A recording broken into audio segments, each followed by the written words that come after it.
Hello everyone, कैसे हैं आप सब? बढ़िया हैं? चलिए, अच्छी बात है। बढ़िया, स्वस्थ और खुश होना चाहिए। आज हम देखने वाले हैं नोबेल पुरस्कार। अभी 2020 के लिए अक्टूबर में नोबेल पुरस्कारों की घोषणा की गई है ना, तो वही देखेंगे कि किस किस क्षेत्र में किस किस को पुरस्कार मिला है 2020 का, और साथ ही साथ कुछ फैक्चुअल क्वेश्चन भी देखेंगे। और आप 2020 का तो देखिए ही देखिए, अगर आप कोई एग्ज़ाम देने जाते हैं तो बैक ईयर के भी, यानी कि अब तक जितने भी नोबेल पुरस्कार मिल चुके हैं जिस क्षेत्र से, सब पर नज़र दौड़ा कर जाइएगा। क्योंकि कई बार ऐसा होता है कि जो वर्तमान समय में दिए गए हैं उनसे ना पूछकर बैक हिस्ट्री से पूछ लिया जाता है। जैसे इस बार 2 महिलाओं को पुरस्कार मिला है, नोबेल पुरस्कार मिला है। किस क्षेत्र में मिला है? रसायन के क्षेत्र में। तो पूछ सकते हैं कि इससे पहले कितनी महिलाओं को मिल चुका है या किन किन महिलाओं को मिल चुका है रसायन के क्षेत्र में। हो सकता है चारों नाम, चारों ऑप्शन में चारों नाम दे दें कि इन महिलाओं को रसायन के क्षेत्र में पुरस्कार मिला है या नहीं मिला।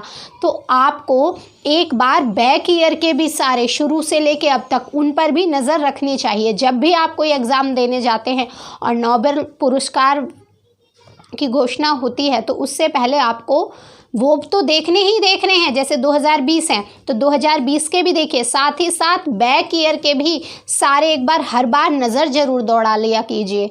आई होप कि आपका फर्स्ट अटैम्प्ट में ही हो जाए। परंतु अगर आपने एक से ज़्यादा पेपर डाल रखे हैं उसी साल में तो आप देने जाएंगे, और नोबेल प्राइज़ से क्वेश्चन कहीं भी पूछा जा सकता है, नहीं भी पूछा जा सकता है और पूछा भी जा सकता है, करंट अफेयर है। परंतु साथ के साथ बैक हिस्ट्री की भी तैयारी करके जाइएगा। क्योंकि पिछली बार मैंने जब यूपीपीसीएस का पेपर देखा था तो उसमें पूछ रखा था, अर्थशास्त्र में नोबेल मिला था महिला को, 3 लोगों को मिला था, तो उसमें एक महिला भी थी। तो वो नहीं पूछा था, परंतु ये पूछ लिया था कि इससे पहले नोबेल अर्थशास्त्र में किस महिला को मिला है, तो वो नाम दे रखे थे। करंट का नहीं पूछा 2019 में किसको मिला है, बैक हिस्ट्री से पूछ लिया कि बैक हिस्ट्री में किसको नोबेल मिला है। नाम दे रखे थे कि इनमें से किन महिलाओं को बैक में, यानी कि इससे पिछले साल में, जो अब तक की हिस्ट्री है, जब से अर्थशास्त्र का नोबेल शुरू हुआ है तब से किन महिलाओं को नोबेल पुरस्कार मिला है। तो हुआ ना, करंट नहीं पूछा। करंट तो क्योंकि सबको ही पता होता है, करंट में जो चीज़ चल रही होती है वो ज़्यादातर सभी को पता होती है, सब रट के जाते हैं।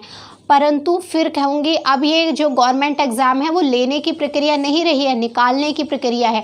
तो आप जितने स्मार्ट तरीके से और अच्छी स्टडी करेंगे आपका सिलेक्शन हो जाएगा। चलिए देखते हैं इसकी शुरुआत कैसे हुई। Alfred Nobel, sir Alfred Nobel के नाम पर ही इन पुरस्कारों का नाम नोबेल पुरस्कार है। नाम क्या है पूरा? Sir Alfred Nobel. Sir Alfred Nobel, sir हम बोल रहे हैं क्योंकि अब महान वैज्ञानिक थे, परंतु उनका नाम है अल्फ्रेड नोबेल। तो सर अल्फ्रेड नोबेल के नाम पर ही इन पुरस्कारों की घोषणा की जाती है। इनका जन्म कहाँ हुआ था? 1833 स्टॉकहोम। कहाँ पे? 1833 स्टॉकहोम में। और स्टॉकहोम है कहाँ पर? स्वीडन में। और इनकी मृत्यु, इनकी डेथ कहाँ हुई थी? 1896 1896 इटली में हुई थी। और ये नोबेल पुरस्कार क्यों दिए जाते हैं, क्यों उनको ऐसा लगा कि नोबेल पुरस्कार दिए जाने चाहिए? तो 1867 में, कब? 1867 में इनके द्वारा डायनामाइट का आविष्कार किया गया, और ये बहुत बड़ा विध्वंसक है। प्रथम विश्व युद्ध और द्वितीय विश्व युद्ध में बड़े स्तर पर इसके विध्वंसकारी परिणाम रहे थे। तो क्या हुआ 1867 में? कब? 1867 में जब इन्होंने डायनामाइट का आविष्कार किया तो उस समय इन्हें इतना नहीं पता था कि इतना विध्वंसकारी हो जाएगा। ये एक विस्फोटक था डायनामाइट। आपसे पूछा भी जा सकता है कि डायनामाइट के आविष्कारक कौन है, तो सर अल्फ्रेड नोबेल। इसके प्रायश्चित स्वरूप कि इनके कारण, इनकी जो आविष्कार किया है, इनके आविष्कार से दुनिया में इतना विध्वंस हुआ और ये इतना विध्वंसकारी है, इसके प्रायश्चित के स्वरूप ही इन्होंने कहा कि जो भी मेरी संपत्ति का ज़्यादा से ज़्यादा हिस्सा, बहुत पूरा का पूरा ही आप कह सकते हैं कि इस जो भी अच्छे काम किए जाएंगे ये पहले 5 क्षेत्रों में दिया जाता था, शांति, साहित्य, भौतिक, रसायन विज्ञान और चिकित्सा। पहले इन्हीं क्षेत्रों में दिया जाता था, अर्थशास्त्र बाद में आया। तो इन्होंने ये बोला कि इस प्रायश्चित के स्वरूप, क्योंकि ये एक विस्फोटक इनके द्वारा तैयार किया गया था, इसी के प्रायश्चित के स्वरूप इन्होंने ये नोबेल पुरस्कार देने की घोषणा की कि जो भी अच्छा वर्क करेंगे अपने क्षेत्र में, शांति के क्षेत्र में, साहित्य के क्षेत्र में, तो इसलिए उनको पुरस्कृत किया जाएगा अपने क्षेत्र में अच्छा और महत्वपूर्ण काम करने के लिए, जिससे लोगों की भलाई भी होगी और उस क्षेत्र में और विशेषज्ञता आएगी। इस कारण नोबेल पुरस्कार की शुरुआत हुई। तो रीज़न क्या रहा? ये रीज़न यही रहा कि इनके द्वारा डायनामाइट का जो आविष्कार किया था उसी के प्रायश्चित के स्वरूप, कहते हैं ना सॉरी माफ़ी, तो आप ये भी कह सकते हैं कि उसी के प्रायश्चित सॉरी माफ़ी के स्वरूप ही इन्होंने नोबेल पुरस्कार की घोषणा की और इन्हीं के नाम पर ये दिए जाते हैं। स्थापना कब हुई नोबेल पुरस्कार की? कब हुई? 1895 में, इनकी मृत्यु के 1 साल पहले। अब जब जिंदा होंगे तभी तो करी थी, इन्होंने ही करी थी नोबेल पुरस्कारों की स्थापना। तो 1895 में स्थापना हुई नोबेल पुरस्कारों की, परंतु शुरुआत में कब दिया गया? फर्स्ट टाइम दिया कब था? 1901 में। तो दोनों बातें आप याद रखिएगा। स्थापना हुई नोबेल पुरस्कारों की 1895 में, सॉरी कब? 1895, 1895 में स्थापना हुई। और प्रथम बार कब नोबेल पुरस्कार वितरित किए गए? 1901 में। कब किए गए? 1901 में। और ये दिए किसके द्वारा जाते हैं? नोबेल फाउंडेशन के द्वारा दिए जाते हैं। किसके द्वारा दिए जाते हैं? Nobel foundation. और नोबेल फाउंडेशन की स्थापना कब हुई? 1900 में। कब? 1900 में। 1900 में नोबेल फाउंडेशन की स्थापना हो गई और 1901 में इसके द्वारा नोबेल पुरस्कारों का वितरण शुरू कर दिया गया। अब इसमें मिलता क्या क्या है? स्वर्ण पदक मिलता है, एक डिप्लोमा और धनराशि मिलती है, ठीक है, यानी कि डॉलर धनराशि मिलती है, एक डिप्लोमा मिलता है और एक स्वर्ण पदक मिलता है, ठीक है। ये तीनों चीज़ें मिलती हैं इसमें। अब ये किस क्षेत्रों में दिया जाता है? वर्तमान समय में ये 6 क्षेत्रों में दिया जाता है। आपसे सीधा भी पूछ सकते हैं कि नोबेल पुरस्कार कितने क्षेत्रों में वितरित किया जाता है? 6 क्षेत्र हैं। शांति, पहला है शांति, साहित्य, भौतिक विज्ञान, रसायन विज्ञान, चिकित्सा और अर्थशास्त्र। ये 6 क्षेत्र हैं, आपको याद होने चाहिए। इन 6 क्षेत्रों में नोबेल पुरस्कार वितरित किए जाते हैं। अर्थशास्त्र में पुरस्कार देना, नोबेल पुरस्कार अर्थशास्त्र में मिलना शुरू में नहीं दिया जाता था। जब सब पहली बार 1901 में जब ये पुरस्कार वितरित किए गए तब अर्थशास्त्र इसमें शामिल नहीं था।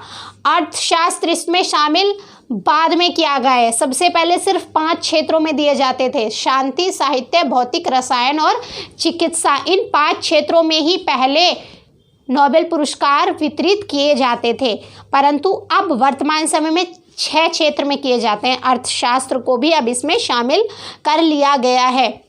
तो अर्थशास्त्र को कब शामिल किया गया? 1968 में। कब? 1968 में। 1968 में ये घोषणा की गई 1968 में कि अर्थशास्त्र में भी नोबेल पुरस्कार दिया जाएगा। और प्रथम बार दिया कब गया अर्थशास्त्र में?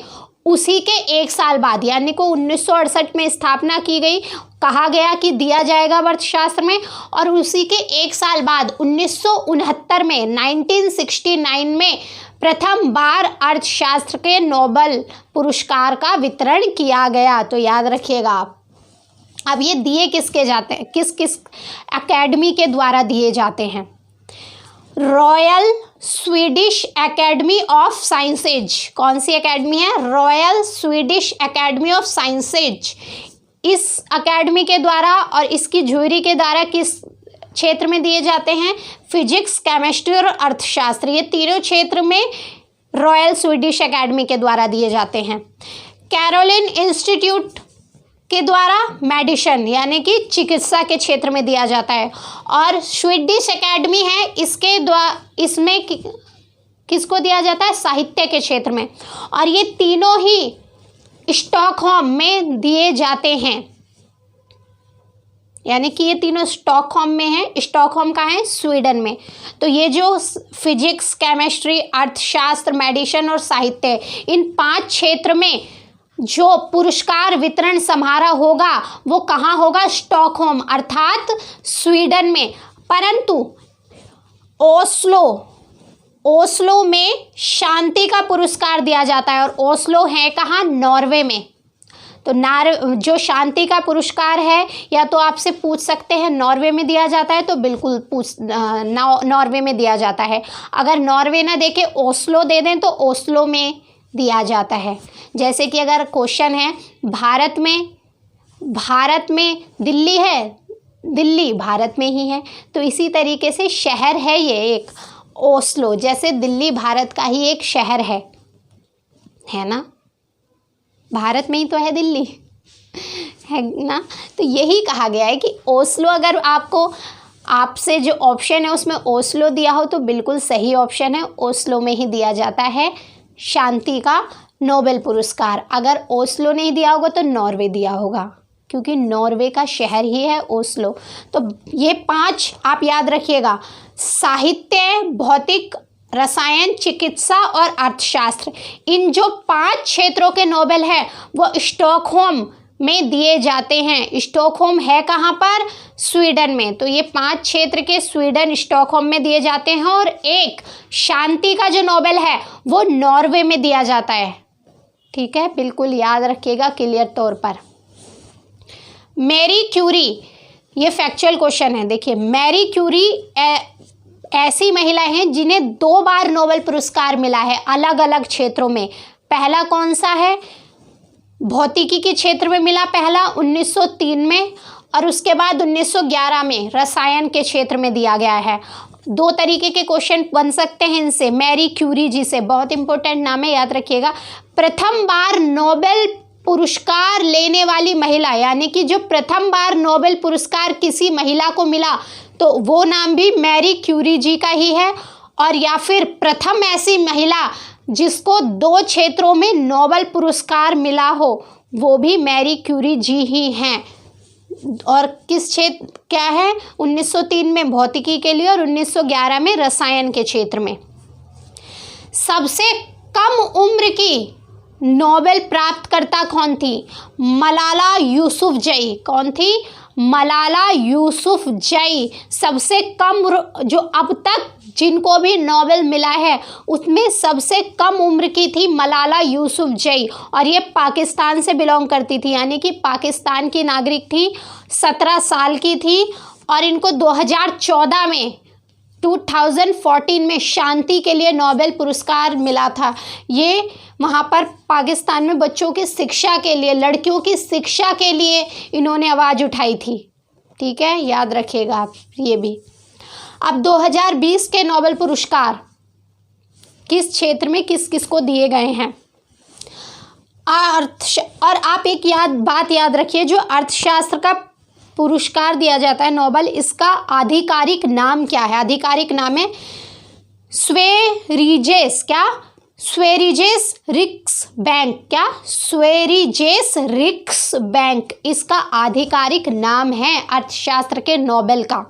तो हो सकता है यही पूछ लें। अर्थशास्त्र में नोबेल मिला है इस बार 2020 का पॉल मिलग्रोम को और रॉबर्ट विल्सन। किसको? पॉल मिलग्रोम और रॉबर्ट विल्सन, दोनों ही अमेरिका से हैं, यूएसए से हैं दोनों ही, याद रखिएगा। कई बार ये भी पूछ लेते हैं, आपसे मिलान करने के लिए दे देंगे और आगे नाम दे देंगे और उनके आगे दे देंगे उनका देश। तो पॉल मिलग्रोम और रॉबर्ट विल्सन दोनों यूएसए से ही हैं, और इन्हें किस लिए मिला है अर्थशास्त्र का नोबेल? ऑक्शन थ्योरी अर्थात जो नीलामी का सिद्धांत है उसके लिए मिला है। अब इसका डिटेल्ड क्या होता है, नीलामी का सिद्धांत क्या है, तो ये तो पूरी डिटेल्ड बात हो जाएगी। हम यहाँ फैक्चुअल क्वेश्चन देख रहे हैं बस, और ये देख रहे हैं कि किस किस को पुरस्कार मिले हैं। तो अब बस इतना ही याद रखिएगा आप, नीलामी के सिद्धांत के लिए मिला है इन दोनों को। 2019 में किसको मिला था? इम्पोर्टेंट है क्योंकि वो भारतीय मूल के थे, भारतीय नागरिक नहीं थे, भारतीय मूल के थे, भारतीय मूल से संबंधित थे, यानी कि कहीं ना कहीं वो उनका या उनके दादा या पापा कोई ना कोई भारत से संबंधित थे तो क्या हो गया, वो भारतीय मूल के थे। तो ये याद रखिएगा, नागरिक नहीं थे, भारतीय मूल के थे। इसलिए 2019 का भी मैंने यहाँ पे लिख दिया। 2019 में अभिजीत बनर्जी को मिला था अर्थशास्त्र का पुरस्कार, और उनकी वाइफ थी एस्थर डुफ्लो। क्या? Esther Duflo. और तीसरे थे माइकल क्रेमर। इन तीनों को संयुक्त रूप से 2019 का नोबेल पुरस्कार मिला था अर्थशास्त्र के लिए, गरीबी हटाने के लिए। बेसिकली किस लिए मिला था? गरीबी हटाने के लिए, जो इन्होंने फ्रेमवर्क दिया था कि किस तरीके से कार्य करना चाहिए गरीबी हटाने के लिए, इसलिए दिया था। भौतिकी के क्षेत्र में किसको मिला है 2020 में? Roger Penrose. कौन है? Roger Penrose. ये ब्रिटिशर्स हैं, ब्रिटेन के नागरिक हैं। रिनहॉर्ड गेंजेल। कौन? रिनहॉर्ड गेंजेल, ये जर्मनी से हैं। Andrea Ghez. कौन? एंड्रिया गेज, ये यूएसए से हैं। कहाँ से हैं? यूएसए से हैं। और इनको ब्लैक होल के लिए मिला है। ब्लैक होल की खोज की थी। आपने पीछे न्यूज़ में देखा होगा। ब्लैक होल क्या होता है? जब हम साइंस पढ़ेंगे ना तब देखेंगे। ब्लैक होल एक बिल्कुल काला गड्ढा जिसे कह सकते हैं आप, उसमें हर चीज़ जाएगी, समा जाएगी, आप उसमें कुछ भी नहीं। अगर उसके आसपास कोई अणु भी होगा ना, वो भी उसे इतनी तेज़ी से वो ब्लैक होल अपनी तरफ खींचेगा, अपने अंदर समा ले जाएगा। तो वो एक ब्लैक होल जाना। आप आज मोबाइल तो सबके पास होते हैं, ब्लैक होल के बारे में जानना कि ब्लैक होल होता क्या है, आप कह सकते हैं काला गड्ढा जिसके अंदर कुछ भी दिखाई नहीं देता। वो अपने आसपास की चीज़ों को अपने अंदर आकर्षित कर लेता है, अपने अंदर ले जाता है, और वो फिर पता नहीं चलती गई कहाँ। तो ब्लैक होल की खोज के लिए इन तीनों को भौतिकी का नोबेल पुरस्कार मिला है 2020 में। साहित्य के क्षेत्र में किसको मिला है? लुईस ग्लुक। किसको? लुईस ग्लुक को। ये भी यूएसए से हैं, महिला हैं, ये याद रखिएगा, महिला हैं। तो आप ये भी जाके देखिएगा इससे पहले कितनी बार महिलाओं को साहित्य के क्षेत्र का नोबेल मिल चुका, क्योंकि हो सकता है करंट से ना पूछ के बैक हिस्ट्री से पूछ दे। तो साहित्य के क्षेत्र में लुईस ग्लुक को मिला है, यूएसए की महिला है ये। रसायन के क्षेत्र में एमेनुएल कारपेंटर। क्या नाम है? एमेनुएल कारपेंटर, फ्रांस से हैं, महिला हैं ये भी। जेनिफर डोडना, ये यूएसए से हैं। जेनिफर डोडना यूएसए से, ये दोनों ही महिला हैं। तो रसायन के क्षेत्र में जो 2020 का नोबेल पुरस्कार दिया है वो दोनों ही महिला हैं। आप बैक हिस्ट्री में भी जाके देखिएगा कि अब तक कितनी महिलाओं को मिल चुका है। और इनको मिला है जीनोम एडिटिंग के लिए। जीनोम एडिटिंग के लिए होती क्या है जीनोम एडिटिंग, हम साइंस में ही देखेंगे। टॉपिक है पूरा एक टॉपिक है जीनोम एडिटिंग से संबंधित। जैसे जो बच्चे होते हैं ना, बेबीज़ होते हैं, अब कैसे होते हैं, आपको नहीं पता होता कि नाक किस पे जाएगी, उसका माइंड कैसा होगा, उसका चेहरा कैसा होगा, वो गोरा होगा या काला होगा, मोटा होगा या पतला होगा, नहीं होगा पता होता ना। परंतु जीनोम एडिटिंग, बार बार ये बात उठती रहती है कि इससे क्या होगा अगर इस क्षेत्र में और कामयाबी मिलती है, चीज़ें होती हैं, तो आप कैसा हो कि अगर आपको पता हो कि आपका होने वाला बेबी कैसा होगा, उसका माइंड कैसा होगा, वो गोरा होगा, आप कह सके कि नहीं मेरा बच्चा गोरा होना चाहिए, वो मोटा होना चाहिए, माइंड ऐसा होना चाहिए, हाइट ऐसी होनी चाहिए, तो ये तो प्रकृति से छेड़छाड़ वाली बात हो जाएगी ना। तो जब हम जीनोम एडिटिंग का टॉपिक देखेंगे साइंस में तब पढ़ेंगे। तो ये याद रखिएगा, जो रसायन में मिला है वो दोनों महिलाएं हैं, दोनों महिलाओं को मिला है रसायन के क्षेत्र में। पहली हैं इमैनुअल कारपेंटर जो फ्रांस से हैं, और एक हैं जेनिफर डोडना, ये यूएसए से है। मेडिसिन के क्षेत्र में यानी कि चिकित्सा के क्षेत्र में किसको मिला है? हार्वे जे ऑल्टर। कौन? हार्वे जे ऑल्टर, ये यूएसए से हैं। माइकल हॉफ्टन, ये यूके से हैं, यूनाइटेड किंगडम। और चार्ल्स एम राइस, ये यूएसए से हैं। इन तीनों को चिकित्सा अर्थात मेडिसिन के क्षेत्र में नोबेल मिला है। और मिला किस लिए है, किस कारण से मिला है? हेपेटाइटिस सी वायरस की खोज की है इन्होंने, इस रीजन से इनको नोबेल मिला है। शांति का किसको मिला है? वर्ल्ड फूड प्रोग्राम, ये वर्ल्ड फूड प्रोग्राम है, इसको मिला है इस बार का एक संस्था है, ये कोई व्यक्ति नहीं है, एक संस्था है, वर्ल्ड फूड प्रोग्राम। ये भूखमरी को कम करने का कार्य करती है, यानी कि कोई भी भूखा ना रहे, भूखमरी कम से कम हो, उसको रिड्यूस कम करने का काम करती है, कुपोषण ख़त्म करने का काम करती है। ये अपनी एक पूरी संस्था है। इसका गठन कब हुआ, इसका लक्ष्य क्या है, किन क्षेत्रों में कार्य करती है, ये सब पूरा एक टॉपिक है। कोशिश करूँगी कि वर्ल्ड फूड प्रोग्राम्स, इसका गठन कब हुआ, इन सब के बारे में भी आपको एक लेक्चर बना दिया जाए, क्योंकि हो सकता है अब ये वर्ल्ड फूड प्रोग्राम चर्चा में रहा है तो इससे संबंधित क्वेश्चन एग्जामिनर आपसे पूछ ले, क्योंकि करंट में चर्चा में है। तो सिर्फ ये ना पूछा है कि भाई वर्ल्ड फूड प्रोग्राम को शांति का नोबेल मिला है, नहीं, हो सकता है वो ये पूछ लिए किस देश से संबंधित है, कब इसका गठन किया गया, इसके लक्ष्य क्या क्या हैं। तो ये पूरा एक अपना एक टॉपिक हो जाता है, इस पर एक अलग वीडियो बना देंगे। तो शांति का नोबेल इस बार किसको मिला है, वर्ल्ड फूड प्रोग्राम को। और सबसे पहले शांति का नोबेल किसको मिला था, सबसे प्रथम बार रेड क्रॉस सोसाइटी को मिला था। और ये अब तक ऐसी संस्था है शांति के क्षेत्र में जिसको 3 बार नोबेल पुरस्कार मिल चुका है। याद रखिएगा, फैक्चुअल क्वेश्चन है। इस संस्था को अब तक 3 बार नोबेल पुरस्कार एक ही क्षेत्र में, यानी कि शांति के क्षेत्र में मिला है। पहली बार कब मिला, 1917 में, जब प्रथम बार मिला था। दूसरी बार मिला 1944 में, और तीसरी बार मिला 1963 में। इन 3 टाइम्स मिल चुका है रेड क्रॉस सोसाइटी को, संस्था को 3 बार नोबेल पुरस्कार मिला है एक ही क्षेत्र में, वो भी शांति के क्षेत्र में। इन पुरस्कारों की घोषणा कब की जाती है, अक्टूबर के मंथ में। कब की जाती है, अक्टूबर के महीने में इन पुरस्कारों की घोषणा की जाती है। और इनको दिया कब जाता है, इनका वितरण किया जाता है 10 दिसंबर। 10 दिसंबर को क्या होता है, सर अल्फ्रेड नोबेल जी की पुण्यतिथि होती है, जिस दिन उनकी डेथ हुई थी। तो डेथ जिस दिन होती है उसको पुण्यतिथि बोलते हैं। तो 10 दिसंबर को इनका वितरण किया जाता है। कहाँ किया जाता है, स्टॉकहोम। और स्टॉकहोम है कहाँ, स्वीडन में, ठीक है। और शांति का पुरस्कार कहाँ दिया जाता है, नॉर्वे में। बाकी 5 एक ही जगह दिए जाते हैं, परंतु एक शांति का पुरस्कार है जो अलग दिया जाता है, नॉर्वे में। अधिकतम 3 लोग ही एक क्षेत्र में एक बार में, सिर्फ अधिकतम 3 लोग ही हो सकते हैं जिनको पुरस्कार दिया जाता है, यानी कि 3 लोग ही एक बार में एक पुरस्कार शेयर कर सकते हैं, ठीक है।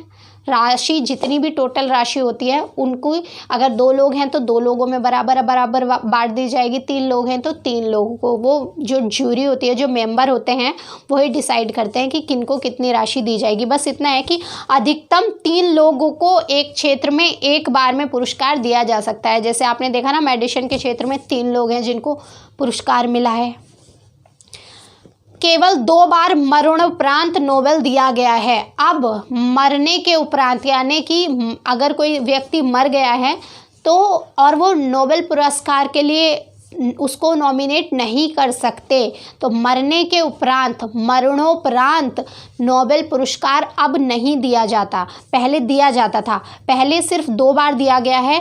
पहले 1931 में एरी एक्सेल को दिया था, और दूसरी डैग डैमरसोल्ड को दिए थे। ये 2 थे जिनको मरण उपरांत, मरने के बाद पुरस्कार दिया गया था नोबेल।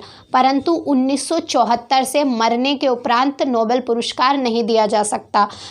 कब से है ये प्रावधान, कब से किया गया, 1974 से।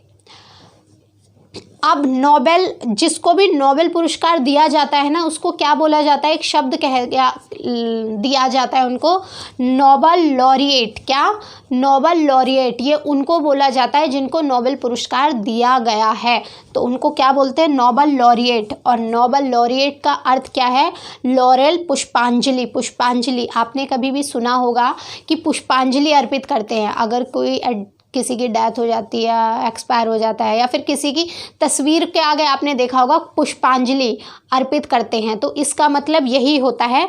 नोबेल लॉरिएट का मतलब लॉरेल, पुष्पांजलि।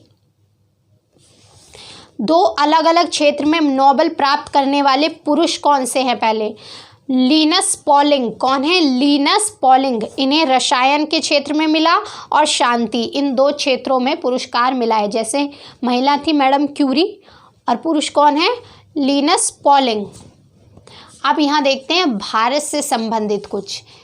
प्रथम बार किस भारतीय को नोबेल मिला? और प्रथम बार भारत से ही नहीं, एशियाई से, जो पूरा एशिया कॉन्टिनेंट है, महाद्वीप, एशिया महाद्वीप होता है, अफ्रीका महाद्वीप है, महाद्वीप होते हैं ना, तो हमारा भारत कौन से महाद्वीप में आता है?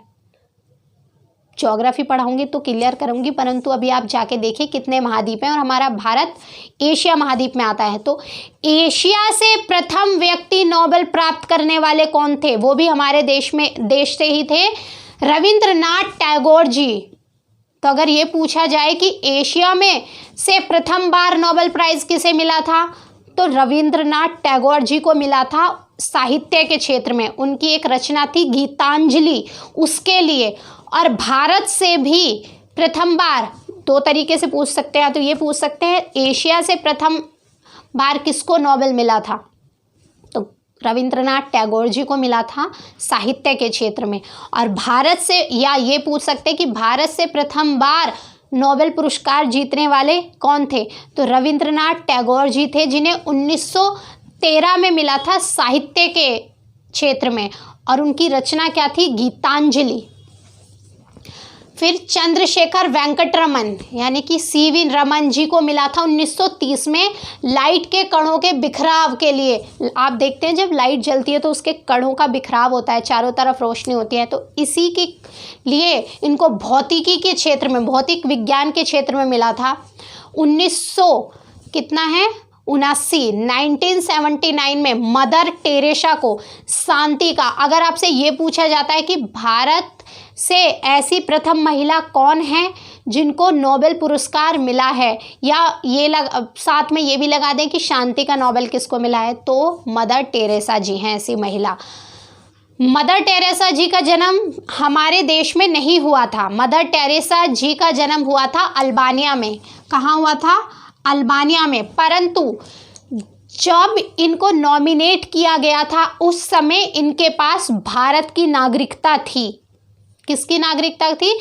भारत की नागरिकता थी। तो इसीलिए इनको कहा जाता है कि भारत से प्रथम नोबेल प्राप्त महिला मदर टेरेसा जी हैं। कब मिला था? 1979 में, 1979 में।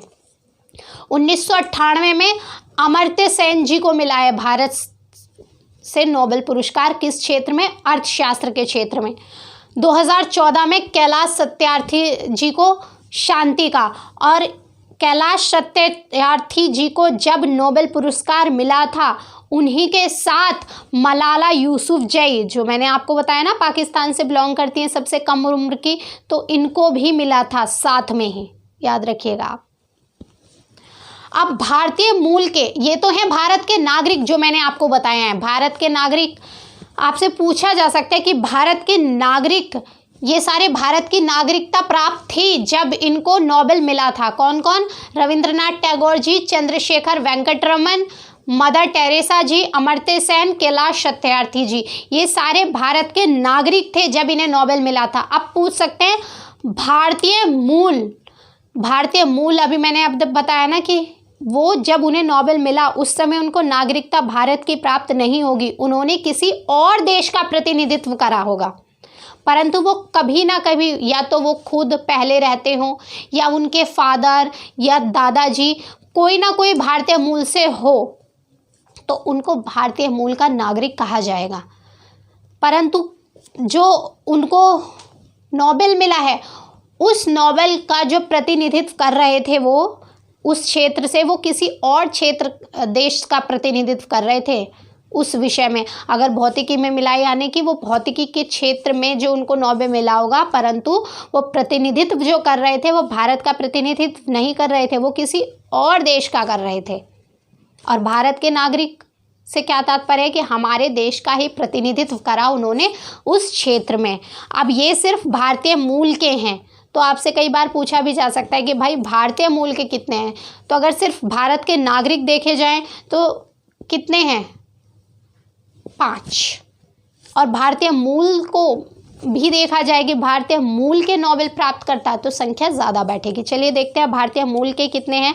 हरगोविंद खुराना जी, सुब्रमण्यम चंद्रशेखर, वेंकटरमन रामकृष्णन, वीएस नॉयपॉल, अभिजीत बनर्जी, जिन्हें 2019 में मिला है, भारतीय मूल के हैं परंतु भारतीय नहीं थे। ठीक है, मतलब नागरिक नहीं थे भारत के, वो किसी और देश का प्रतिनिधित्व कर रहे थे। तो अभिजीत बनर्जी और राजेंद्र पचौरी ये भारतीय मूल से संबंधित हैं। ठीक है, आई होप फैक्चुअल क्वेश्चन जितने ज़्यादा से ज़्यादा हो सकते थे, मेन जो विशेष हैं जिनके बारे में पता होना चाहिए, वो मैंने कोशिश करी है कि बता दिए हैं आपको। शुरुआत कैसे हुई, क्यों दिए जाते हैं नोबेल पुरस्कार, सब कुछ बता दिया है। परंतु अगर आप कोई एग्ज़ाम देने जा रहे हैं तो बैक ईयर के भी जितने नोबेल पुरस्कार अब तक दिए जा चुके हैं सब देख लीजिएगा। चलिए आज के लिए इतना ही, धन्यवाद।